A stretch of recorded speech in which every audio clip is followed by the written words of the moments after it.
Hi, I'm Brian King, and this is Winning Wednesday. We've been talking about common complaints that men have about their wives. And I just Googled these. I didn't make these up. Tonight, we're talking about the common complaints some men have that their advances are rejected. Very interesting. Uh, there could be a number of reasons. I mean, that's a huge topic, so we're going to narrow it down a bit. Uh, for instance, if you've been fighting, it's not going to happen. You need to get that resolved before you can even think about making advances. And also, it's not, at this point, it's not because they're physically exhausted. If they've been chasing kids all day, there's a good chance they're not going to be up to it. And it's just not going to be a good idea to even try to make an advance. Or if they're a CEO at a company and they had to fire somebody today, uh, just you've got to kind of take those things into account. But for right now, let's just consider it's a normal weekday. Things weren't bad, and he makes an advance and it's rejected. Well, what could be the reason for that? I know for me, I needed to realize and figure out, and it took me a while because I'm a little slow in that area sometimes, but I needed to realize that women are not wired the same way that men are. Women don't think about sex all day when they uh, don't have anything else to do. They just is not how they're wired. Um, Men, on the other hand, are very motivated, visually and stimulated by. If you see your wife in the morning and you think, "I'm coming home, I'll be home for more of that," and how did my wife know if I was interested in sex? Well, it was easy. All she had to do was, lean over and see if I was still breathing, and if I was, then yes, I was interested in sex. When we first got married, that was fine. And it worked great because it was all new and exciting. Uh, as things went along, you know, all I can really do is kind of tell you my story because there's so many different possibilities of why the advances are being rejected. But for us, one of the things I had to learn, and I didn't realize it at first, was that men and women are very different. Um, One of the ways you could picture it is like I'm a propane grill. Push the button, I'm ready to go. And she's more like a charcoal grill. If you're going to cook with charcoal, you've got to plan ahead. You've got to have lighter fluid, you've got to have matches, you got to, pile the coals up and put the lighter fluid on and get them burning, and then, spread them out, and then wait some time until it gets really hot, and then put the grill on, and then you're ready to cook. Hmm. Not quite the same as pushing a button. And I think that's one of the things that, our culture really has sold us a bill of goods on. All of the sexualization and all the pornography that's out there has kind of uh, influenced men to think that, sex is just like a menu item at a restaurant. You just sit down, place your order, and it shows up. Well, that's not really how it works. If you want to have regular sex, you are going to have to learn how to cook. For us, it wasn't right away in our marriage, but after a while, um, I'll be honest with you, I forgot to date my wife. I was of the opinion that, uh, what's the first thing that gets cut out when things get busy? Well, all of the things you did when you were dating. Why? Because, they're not important to you. Is not as important to you as they are to her. Uh, for instance, I thought, well, we could save some money. We don't need to go out. Uh, there's all kinds of things to do. So you just kind of immerse yourself in work.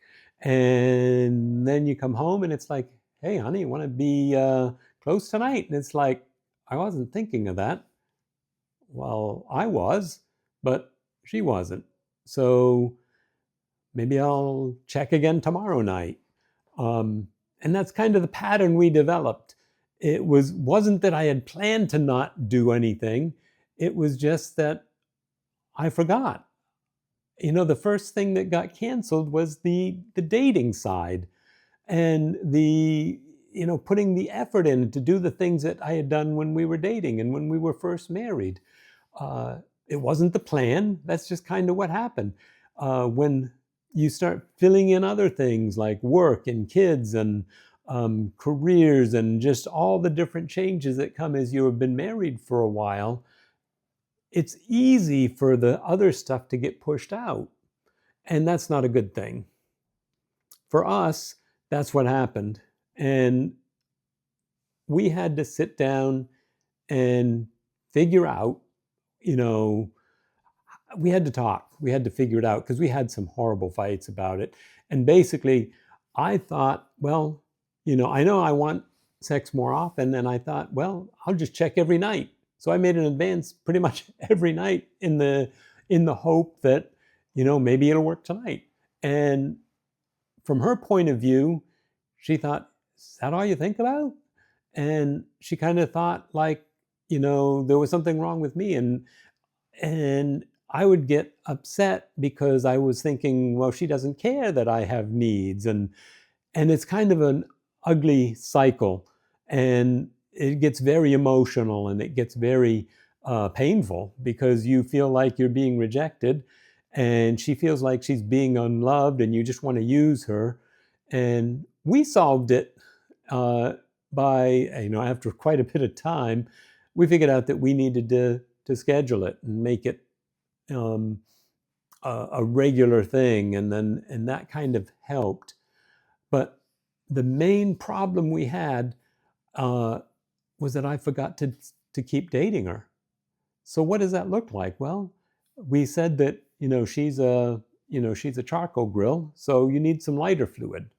Well, that's expressing a desire early. You know, in the morning, say, hey, it's been a while. Why don't we get together tonight? The matches are making a suggestion. Why don't we go to dinner and then come home and see what happens? The piling up the charcoal is talking to her and being affectionate, just kind of building the flames and keeping it up, keeping it going, and then the getting the grill ready. Once things heat up, it's taking her to dinner, and then more talk, and then finally you're ready to cook. So it takes time, it takes effort. And like I said, we had forgotten that, or I had forgotten that. And because it's a need that she has, she needs the affection, she needs to talk, she needs to know that I'm there, emotionally. Um, uh, I had to maintain the emotional connection so that we could maintain the physical connection. And one of the things that really, really stuck out to me was that she was extremely receptive um, when I spent time with her and I talked to her and I was affectionate. And if I tried to skip that, it just didn't work out so well. So, like I said, it's I'm it's not a need of mine. I'm a propane grill. Push the button, I'm ready to go. She, on the other hand, needs the extra time. She needs to know in advance. So, for instance, when if you are planning it and everything's going well, and then you come home and you're thinking she's been thinking about it all day, she probably hasn't. I mean, look around the house and you'll notice, maybe the kids have been off the wall, or maybe she had a hard day at work, and you're going to have to adjust. It's may or may not work, and you don't want to make her feel bad if she's not um, ready and available. It could be that you just need to give her some time. Say, hey, honey, I see you had a hard day. I'll put the kids to bed. I'll read to them. Why don't you go take a bath and relax? Or, oh, honey, I see the dishes aren't done. Let's do that. I'll work on that while you go and do something else, and have some time to yourself, or you've got to kind of learn what your wife needs and then make sure she gets it. So, like I said, you've got to learn to cook with charcoal. And if you learn to cook, you can win. You can have that opportunity to make an advance and have it accepted and not need to worry about it.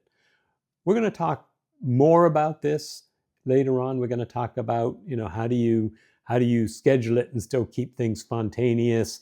How do you keep things exciting, without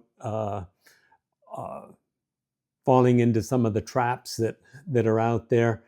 But for right now, just think about cooking with charcoal and all the things that you've got to do, and then learn to cook with charcoal, because it's worth it. You can win. And winning at marriage is one of the most important things you can do in your life. So think about that. If you're getting something out of this, please like, share, and subscribe. And I will see you next Wednesday for another exciting Winning Wednesday. Thanks for listening.